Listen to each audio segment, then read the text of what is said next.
Here's something that doesn't make sense. The same medication that makes most people wired, jittery, unable to sleep, calms the ADHD brain down. Stimulants. The drugs that should, by all logic, make hyperactivity worse, somehow make it better. For decades, doctors couldn't explain this paradox. Parents watched their children take what was essentially speed and become calmer, more focused, more themselves. And the medical community had no real answer for why. But here's the twist. ADHD was never really about attention at all. Someone with ADHD can't focus on homework for 5 minutes. But that same person can focus on a video game for 5 hours straight, forgetting to eat, forgetting time exists, becoming so absorbed that pulling them away feels like waking someone from deep sleep. How is that a deficit of attention? It's not. What if everything you thought you knew about ADHD was fundamentally misnamed? What if the real story is far stranger and more fascinating? Tonight, as you settle in and let the day fade away, we're going to unravel the mystery of the ADHD brain. Not the stereotypes, not the misconceptions, but what's actually happening inside a brain that experiences the world at a different frequency. We'll discover why time becomes invisible, why rejection feels like physical pain, why the ADHD brain isn't broken, just different, and why that difference, despite the challenges it creates, might come with surprising gifts. So take a slow breath, get comfortable. Whether you have ADHD, love someone who does, or are simply curious about how different minds work, this exploration will change how you see attention, focus, and the remarkable diversity of human neurology.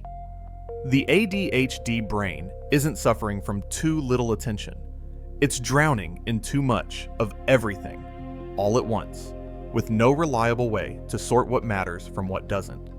And that changes everything. Attention deficit hyperactivity disorder.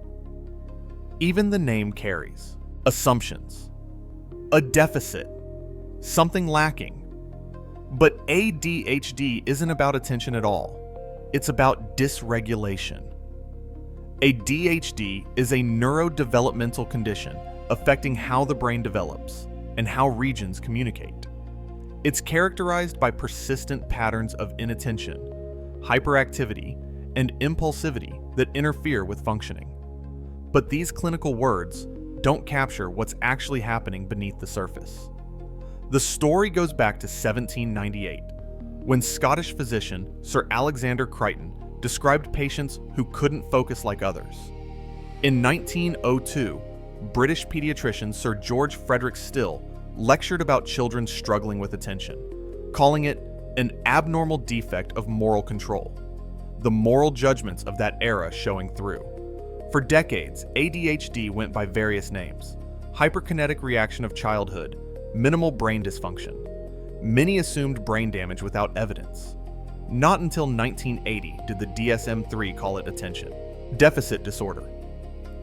The name changed to ADHD in 1987. Today's DSM-5 recognizes 3 presentations: predominantly inattentive, predominantly hyperactive impulsive, and combined. These shift over time. A hyperactive child often becomes an internally restless adult. For diagnosis in adults, 5 or more symptoms from either category must persist for at least 6 months, appear in 2 or more settings, cause significant impairment, and not be better explained by another condition. Here's what makes ADHD fascinating. It's not a failure of attention. People with ADHD can pay attention intensely, sometimes too intensely. The issue is regulating that attention, controlling where it goes and how long it stays. It's not a deficit disorder. It's a dysregulation disorder. This distinction changes everything. It shifts from what's wrong with you to how does your brain work differently. If you could peer inside the ADHD brain with sophisticated imaging technology, you'd boom. Discover a brain that's structurally and functionally different in subtle but significant ways. The story begins with neurotransmitters, chemical messengers that ferry information between neurons. Two play starring roles in ADHD, dopamine and norepinephrine. These catecholamines are crucial for attention, motivation, reward processing, and executive function. Dopamine is often called the reward neurotransmitter, though its role is more complex. It's involved in motivation, in finding things worthwhile, in working toward future goals. It helps you stay focused on tasks, especially tasks that aren't immediately rewarding. Here's where it gets interesting. Studies using positron emission tomography have found that people with ADHD tend to have higher densities of the dopamine transporter, known as DAT. This protein sits between neurons and sweeps dopamine back into the cell that released it, clearing it from the communication space. If you have more transporters working overtime to clear dopamine away, dopamine signals don't last as long. It's like having a message delivered, but before it can be read, someone snatches it away. Based on this mechanism, researchers have theorized that this could lead to less effective dopaminergic signaling overall. And here's the reveal that explains why stimulants work. Medications like methylphenidate, Ritalin, and amphetamines don't add more dopamine.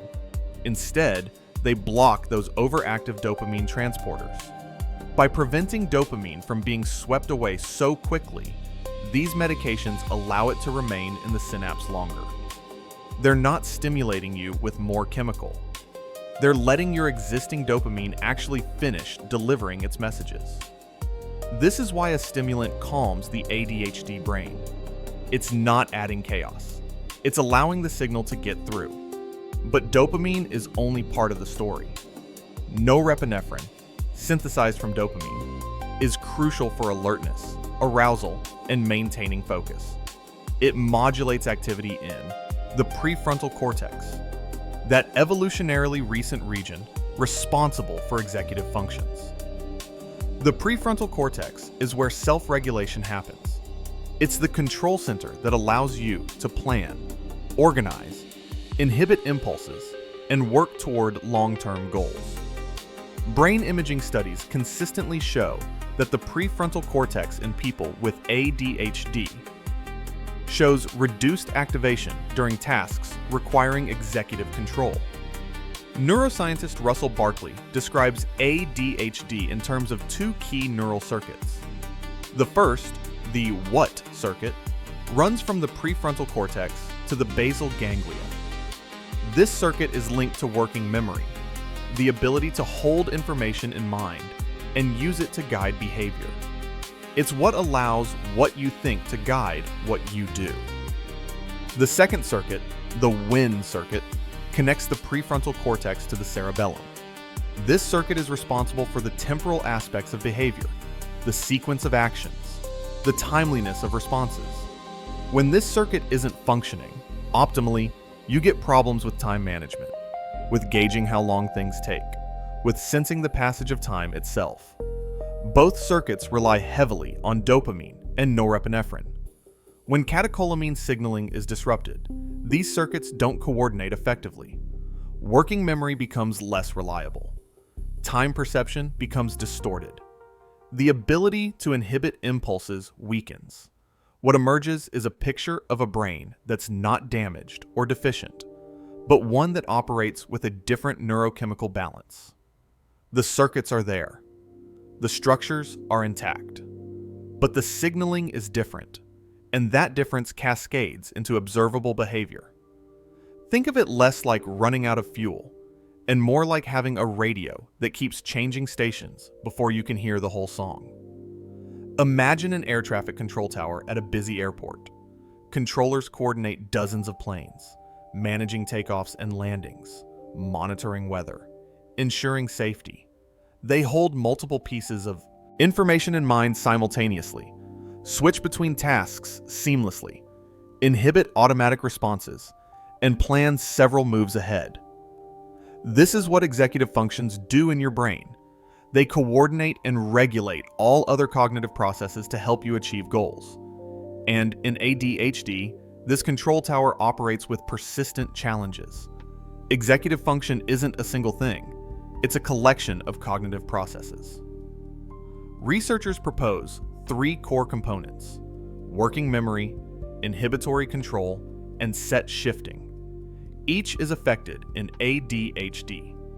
Working memory allows you to hold information in mind and manipulate it. It's what lets you remember a phone number long enough to dial it, follow multi-step instructions, do mental math, or keep track of what you were doing when interrupted. It's the mental workspace where thinking happens. In ADHD, working memory is often impaired. Studies suggest that between 62 and 85% of people with ADHD have working memory deficits. This isn't about being forgetful in the traditional sense. It's about the capacity to hold information actively, in awareness being smaller, more fragile, more easily disrupted. Inhibitory control is the ability to suppress automatic responses, resist distractions, and stop yourself from acting on impulses. It's what allows you to not interrupt someone mid-sentence, even when you have something urgent to say. It's what helps you stay on task when something more interesting catches your attention. In ADHD, inhibitory control is compromised. Estimates suggest that between 21 and 46% of people with ADHD show significant deficits in this area. But here's where it gets interesting. Research suggests these difficulties might not be a primary problem. Instead, they might be a consequence of something else. In 2024, researchers published findings suggesting that working memory impairments might actually cause the inhibitory control problems seen in ADHD when your working memory is struggling to hold on to goals and instructions. You're less able to inhibit responses that conflict with those goals. It's not that the brake is broken, it's that you've forgotten what you were supposed to stop for. Set shifting, the third component, is the ability to switch flexibly between tasks or mental states. It's cognitive flexibility, adapting to new rules, changing strategies when something isn't working, moving smoothly from one activity to another. For people with ADHD, transitions can be painful. Moving from one task to another, especially if the first task was interesting, can feel like being forcibly ejected from a comfortable space. This isn't stubbornness. It's a genuine difficulty with disengaging from one mental state and engaging with another. These 3 executive function components work together to create what we experience as self-control, planning ability, and goal-directed behavior. When one falters, the others compensate. When multiple are affected simultaneously, the result is the constellation of challenges we recognize as ADHD. But here's what's crucial to understand. These are not character flaws. They're not about trying harder or caring more. They're about fundamental differences in how the cognitive control systems of the brain operate. Here's something that people without ADHD often don't understand. Time for the ADHD brain is broken, not in a poetic sense, literally. The subjective experience of time passing is fundamentally different for many people with ADHD, and this difference creates problems that are both profound and poorly understood by those who don't experience it. Russell Barkley calls this phenomenon time blindness, a deficit in temporal processing that affects how people with ADHD perceive, track, and manage time. It's not about poor time management skills that can be fixed with better planners. It's about time itself becoming invisible, slippery, unreliable. This connects directly to those neural circuits we discussed earlier. The WIN circuit, the pathway between the prefrontal cortex and the cerebellum, is responsible for timing, sequencing, and temporal perception. When this circuit doesn't function optimally due to disrupted catecholamine signaling, the brain's internal clock becomes unreliable. The result is a set of experiences that can seem baffling to neurotypical observers. A person with ADHD might genuinely believe they've been working on something for 20 minutes when 2 hours have passed. Or they might feel like they've been stuck in a boring meeting for 2 hours when only 20 minutes have elapsed. This isn't exaggeration. It's not manipulation. It's a genuine perceptual difference in how time is experienced. The brain's ability to track duration, to estimate how long things will take, to sense the passage of time, all of these can be significantly impaired. Imagine trying to navigate your day without being able to feel time passing. You know intellectually that time moves forward, that tasks take certain amounts of time, that deadlines exist. But that knowledge is abstract, disconnected from lived experience. You can't feel the minutes ticking away. You have no reliable internal sense of whether 5 minutes or 50 have passed. This is what many people with ADHD describe. They look at a clock when they start a task, look up again, feeling like mere moments have passed, and discover hours are gone. Or the inverse, they're waiting for something boring to end, trapped in what feels like an eternity, only to discover barely any time has passed at all. Time blindness creates a cascade of practical problems. Planning becomes nearly impossible when you can't accurately estimate how long tasks will take. You consistently underestimate, believing you can accomplish in an hour what will actually take 3. This isn't optimism. It's a perceptual error in judging temporal duration. Deadlines approach with shocking suddenness because the future doesn't feel real until it's suddenly the present.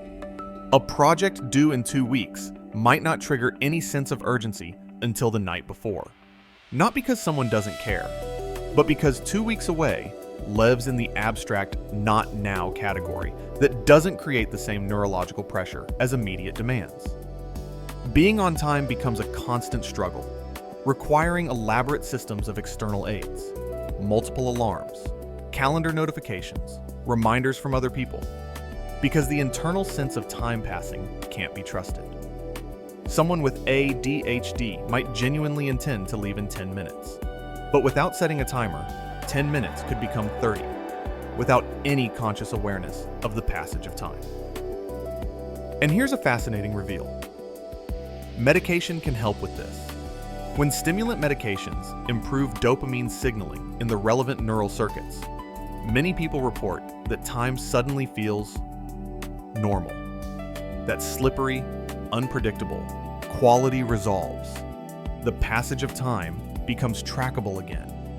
The internal clock that never worked properly suddenly starts keeping accurate time. This suggests that time blindness in ADHD isn't psychological. It's not about not trying hard enough to be aware of time. It's neurological. It's a direct consequence of how information is processed in the circuits responsible for temporal awareness. For someone with ADHD, there are often only 2 time periods, now and not now. Things happening right now are vivid, urgent, all-consuming. Things happening in the future, whether that future is 5 minutes or 5 days away, exist in a kind of undifferentiated fog of not now. They're abstract. They don't feel real. They don't carry emotional weight or urgency. This creates what looks like procrastination, but feels very different from the inside. It's not that someone with ADHD doesn't care about the future. It's not that they don't understand consequences. It's that the future doesn't exist yet in their perceptual reality. Only when a deadline becomes immediate, when it crosses the threshold from not now into now, does the urgency finally register at a neurological level that can drive action. The panic that often accompanies this last-minute urgency isn't laziness being punished. It's the only way the ADHD nervous system can generate enough activation to overcome the executive function challenges and actually begin working. The crisis creates the dopamine surge that makes sustained attention finally possible. Here's something that was missing from ADHD diagnostic criteria for decades: emotional dysregulation. It's not officially part of the DSM-5 criteria. Yet it's one of the most pervasive and distressing aspects of living with ADHD.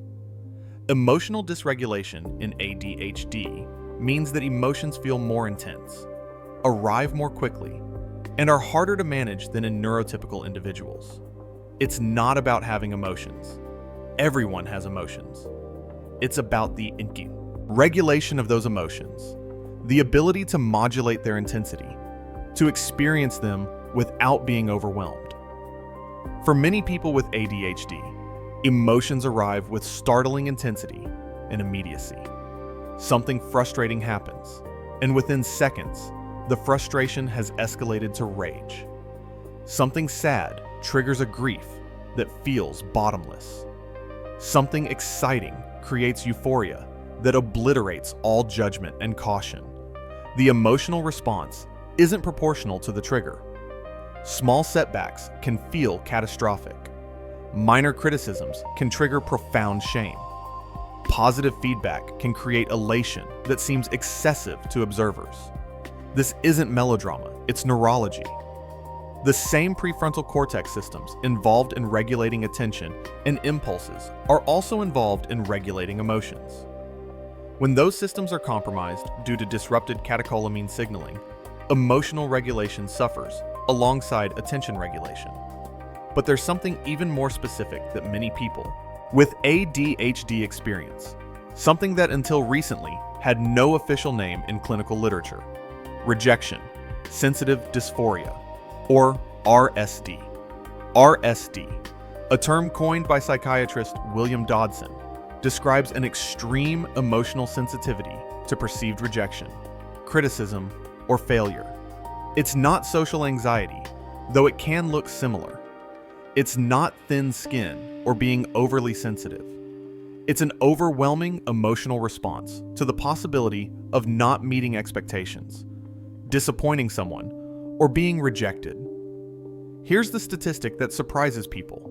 Clinicians like Dodson suggest that approximately 100% of people with ADHD experience RSD to some degree. Nearly every single person. Yet it's not mentioned in the diagnostic criteria. It's not what people think of when they think of ADHD. But for those who experience it, it's often one of the most painful aspects of the condition. RSD can manifest as sudden, intense emotional pain in response to perceived rejection, even when that rejection isn't intended or isn't actually happening. A friend doesn't text back quickly enough, and the ADHD brain spirals into certainty that the friendship is over, that you've done something wrong, that you're fundamentally unlovable. A supervisor gives constructive feedback, and it feels like a pronouncement of worthlessness. The pain is real. It's acute. It's physically felt. A tightening in the chest, a lurching in the stomach, a wave of heat and shame. And it can lead to avoidance behaviors. Not trying, not putting yourself out there, not taking risks, because the potential for rejection is too agonizing to bear.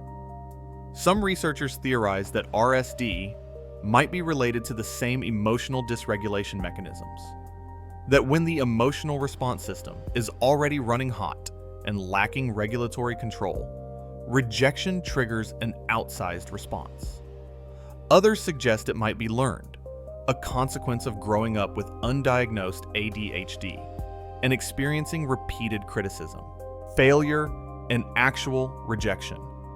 Whatever the mechanism, the effect is profound.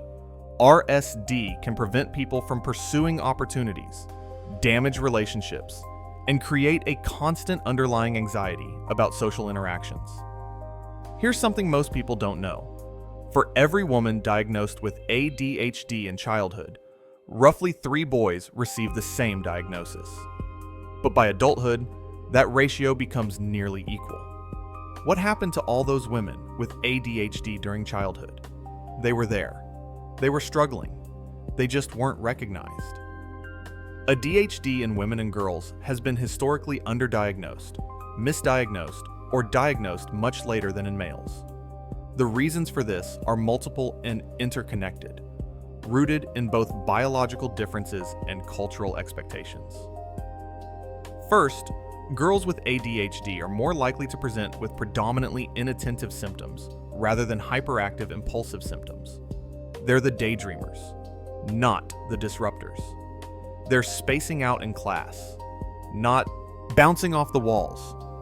And because the stereotype of ADHD involves external hyperactivity, the boy who can't sit still, the girl who's sitting quietly but not absorbing anything, doesn't register as having a problem. Second, girls are socialized to mask more effectively. From a young age, they receive messages about being polite, cooperative, not causing problems. They learn to sit still even when their brains are screaming for stimulation. They learn to hide their struggles, to appear like they're managing, to internalize their challenges rather than externalizing them. A girl with ADHD might come across as shy, spacey, or disorganized, rather than as having a neurodevelopmental disorder. She might work 3 times as hard as her peers to achieve the same results and be praised for her effort while internally drowning. She might develop coping mechanisms, relying heavily on reminders, over-preparing, avoiding situations where her executive function challenges might be exposed. By the time many women are diagnosed with ADHD, they're adults. They've spent years believing they were lazy, stupid, or fundamentally flawed. The diagnosis, when it finally comes, is often both devastating and deeply relieving. Devastating because of all the lost years and misdirected self-blame. Relieving because it finally provides an explanation that makes sense. Women with ADHD also face unique challenges related to hormonal fluctuations. Estrogen affects dopamine activity, and the cyclical nature of menstrual hormones can cause ADHD symptoms to vary throughout the month. Many women report that their ADHD symptoms worsen during certain phases of their cycle, particularly in the days leading up to menstruation when estrogen and progesterone drop. Pregnancy, postpartum, and perimenopause can all significantly impact ADHD symptoms as well, though this interaction is only beginning to be studied systematically. The gender gap in ADHD diagnosis represents a massive population of people who've gone through life without understanding why things that seem easy for others feel impossible for them. It represents countless women who've internalized messages about being defective rather than understanding they have a treatable neurodevelopmental condition. Remember the paradox we started with?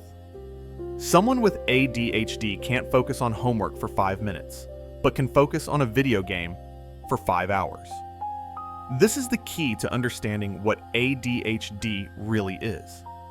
It's not a deficit of attention. It's a dysregulation of attention. The attention system isn't weak. It's inconsistent, uncontrollable, and highly dependent on factors like interest, novelty, urgency, and reward. This is sometimes called an interest-based nervous system, a term used by some clinicians to describe how the ADHD brain allocates attention based on interest rather than importance. The neurotypical brain can generally choose where to focus based on priorities, goals, and conscious decisions. The ADHD brain struggles with this kind of voluntary attention control. Instead, the ADHD brain's attention is captured by things that are immediately interesting, novel, urgent, or rewarding. These factors trigger dopamine release, which then facilitates sustained attention. Without that dopamine-driven engagement, maintaining focus becomes exponentially harder, regardless of how important the task might be. This explains the phenomenon of hyperfocus. Those periods where someone with ADHD becomes so absorbed in something that they lose all track of time, forget to eat, ignore everything else. Hyperfocus isn't a superpower, though it can sometimes feel like one in the moment. It's the flip side of the same dysregulation. When something triggers enough dopamine, whether it's a video game, a creative project, a fascinating research rabbit hole, an intense conversation, or any activity that provides that neurochemical engagement, the ADHD brain can lock in with laser intensity. the world narrows to just this one thing. Hours pass without awareness. Physical needs become background noise. The focus is total, consuming, complete. From the outside, this looks like a contradiction. How can someone who can't focus become so intensely focused that they're essentially unreachable? But it's not a contradiction when you understand that ADHD isn't about the strength of focus, but about the control over focus. The problem is that this hyperfocus state can't be reliably controlled or directed. You can't hyperfocus on command. You can't decide that today you'll hyperfocus on your tax return or on organizing your email inbox. The dopamine-driven engagement either happens or it doesn't. The brain either finds something compelling enough to trigger that intense focus, or it doesn't. And once you're in hyperfocus, transitioning out is extraordinarily difficult. It's like being deep underwater and someone calling you to the surface. You hear them, but you can't just immediately respond. The pull of the engaging activity is neurologically compelling. Your brain is flooded with dopamine. Your attention is completely absorbed, and shifting away creates a kind of cognitive and emotional friction that can feel almost painful. This is why someone deep in hyperfocus might not respond when you call their name. It's not that they're ignoring you. It's that their brain is so intensely engaged with what they're doing that external stimuli genuinely aren't registering. They're not being processed. The attentional spotlight is so narrowly focused that everything outside that beam simply doesn't exist in that moment. For people with ADHD, hyperfocus can be both a blessing and a curse. When it aligns with productive activities, when you're hyper-focused on a work project, on creating something meaningful, on learning something new, it can lead to remarkable productivity and deep satisfaction. Those hours of complete absorption can produce work that would take someone else days. But hyperfocus doesn't choose useful targets. It's just as likely to lock onto scrolling through social media, organizing a collection, playing a video game, or researching an obscure topic that has no practical application. And when it does, hours vanish into activities that don't advance your goals, don't meet your responsibilities, don't align with what you wanted to be doing. The inability to control what captures hyperfocus and the inability to disengage from it once it's activated creates significant challenges. Important tasks remain undone, while less important but more immediately engaging activities consume hours. Relationships suffer when a partner or child needs attention, but can't break through the hyperfocus barrier. Health suffers when hyperfocus makes you forget to eat, sleep, or take breaks. This creates a strange double bind. People with ADHD are simultaneously accused of being unable to focus, and of being too focused, of not paying attention, and of being hyperfixated. Neither characterization captures what's actually happening. What's actually happening is that the control over focus, the ability to direct it voluntarily, sustain it on chosen targets, and shift it flexibly, is impaired. The ADHD brain has attention, sometimes too much of it, all directed at the wrong things at the wrong times. The issue isn't quantity, it's regulation, direction, flexibility, and control. Adult. DHD doesn't look like childhood ADHD.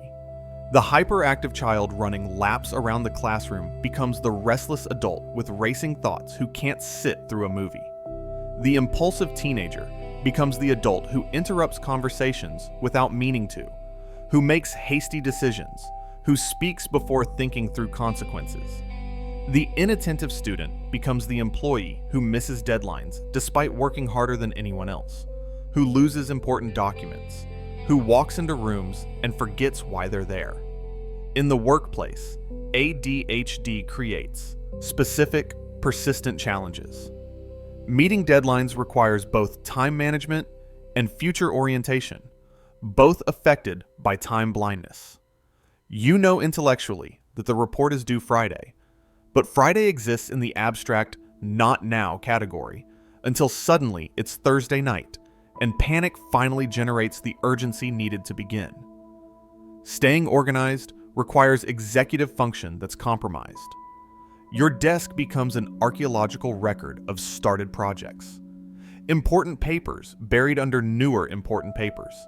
Sticky notes with crucial information that you've stopped seeing because they've been there so long they've become part of the background. Maintaining focus during long meetings or on repetitive tasks requires sustained attention that the ADHD brain struggles to provide. You're physically present, but your mind has wandered to 17 different thoughts in the time your colleague has been explaining the quarterly budget. You miss crucial information, then have to ask questions that reveal you weren't paying attention, which creates its own cycle of shame and anxiety. Following complex multi-step instructions requires working memory that's limited. Your manager explains a new procedure with 5 steps, and by the time they finish explaining step 5, steps 2 and 3 have evaporated from your mind. You nod, understanding in the moment, but when you sit down to actually do the task, you can't remember the sequence. Yet, and this is important, people with ADHD often excel in certain situations that play to different strengths. Crisis situations, where everything suddenly becomes now, and the urgency generates enough dopamine to activate hyperfocus, can bring out remarkable performance. The same person who can't focus on routine reports for 5 minutes can work for 12 hours straight when there's an emergency, producing exceptional work under pressure. Creative roles that provide novelty and stimulation can be ideal.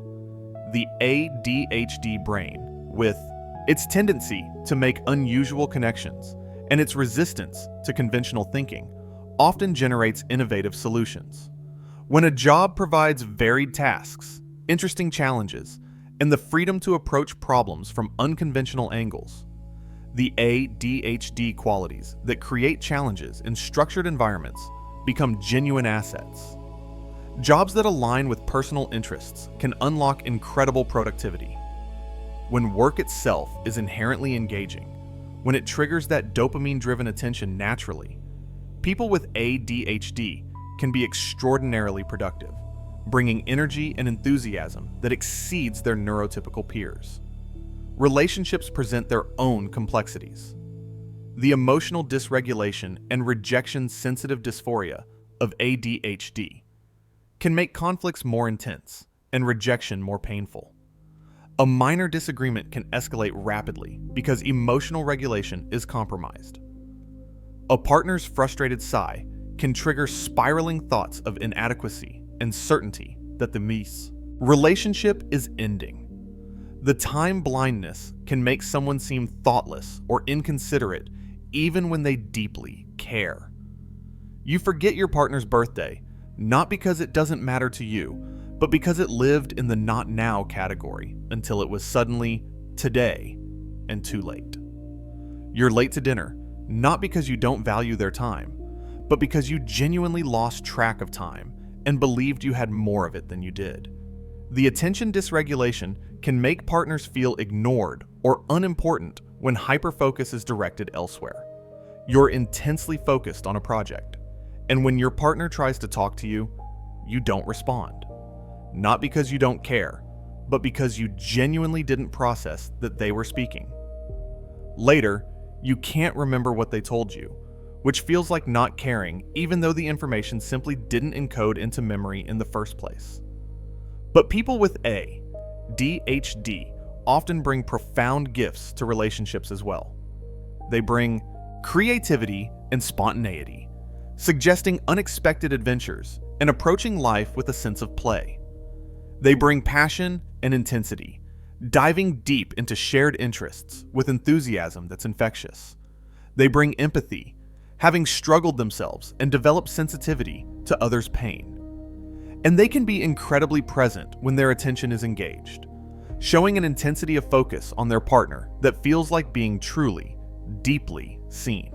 Treatment for ADHD typically involves multiple approaches working together, each addressing different aspects of the condition, Medication is often the first-line treatment, and for good reason.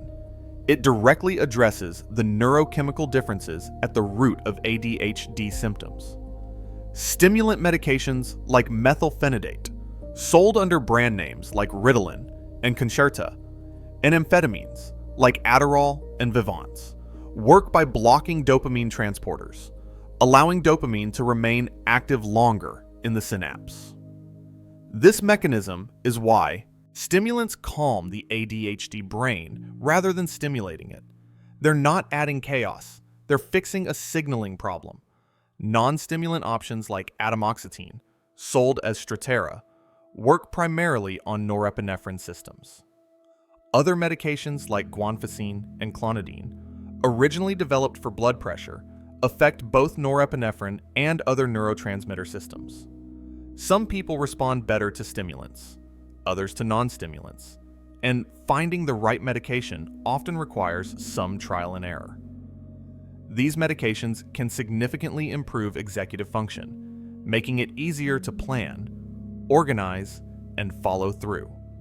They can improve attention regulation, making it less difficult to sustain focus on necessary but non-engaging tasks.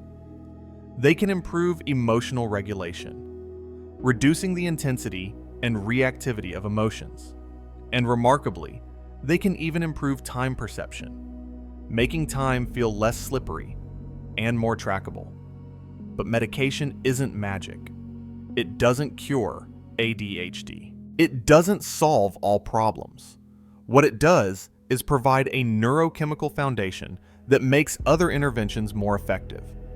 It creates a window of improved function during which someone can actually implement strategies, build habits, and develop skills. The effects are typically time-limited. Stimulant medications work for several hours and then wear off.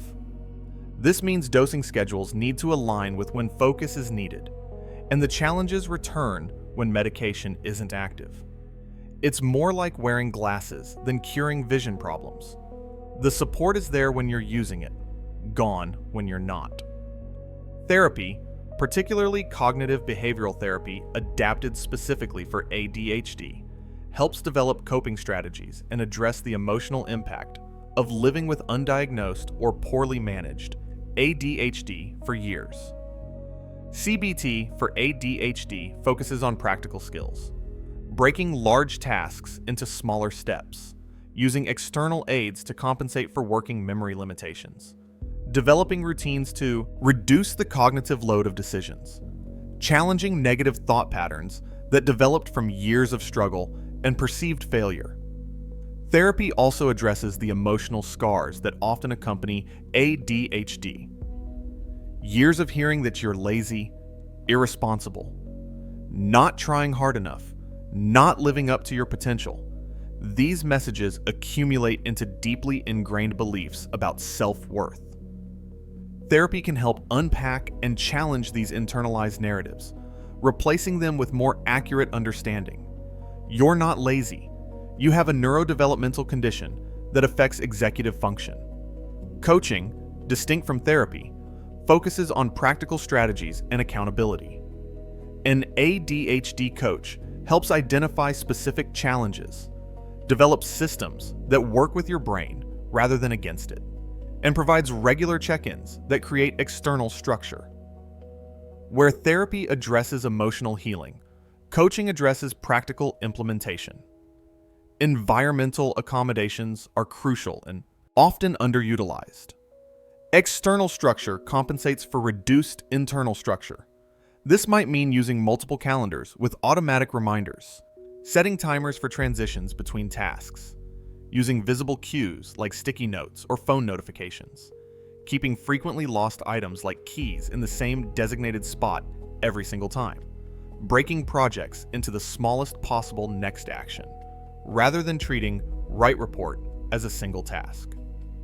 Body doubling, working alongside someone else, either in person or virtually, can provide just enough external structure to make starting and sustaining work possible. There's something about another person being present, even if they're doing their own completely unrelated work, that helps the ADHD brain maintain focus. Understanding is perhaps the most powerful intervention, though it doesn't show up on any treatment protocol. When someone finally learns they have ADHD, when they understand that their struggles aren't character, flaws, but neurological differences, when they can stop fighting themselves and start working with their actual neurology, the shift in self-perception can be profound. The self-compassion that comes with accurate understanding changes the internal dialogue from, "Why can't I just do this like everyone else?" to, "My brain works differently, and I need different supports." That shift reduces shame, which reduces the emotional burden that makes everything harder. Here's the final reveal, the perspective shift that recontextualizes everything we've discussed. What if ADHD isn't a disorder at all, but a difference? What if the traits we label as symptoms, distractibility, impulsivity, hyperfocus, novelty seeking, were once adaptive in different contexts? Some evolutionary researchers have suggested that in ancestral environments, these traits might have been advantageous. The ability to notice everything in your environment made you alert to both opportunities and threats, the so. Capacity for hyperfocus allowed intense engagement with immediate tasks like hunting or gathering. The drive for novelty promoted exploration. The quick response to stimuli could save your life. The problem isn't that the ADHD brain is broken. It's that the modern world, with its demands for sustained attention on non-stimulating tasks, its arbitrary schedules, its expectation of sitting still for hours, is fundamentally mismatched with how this brain works.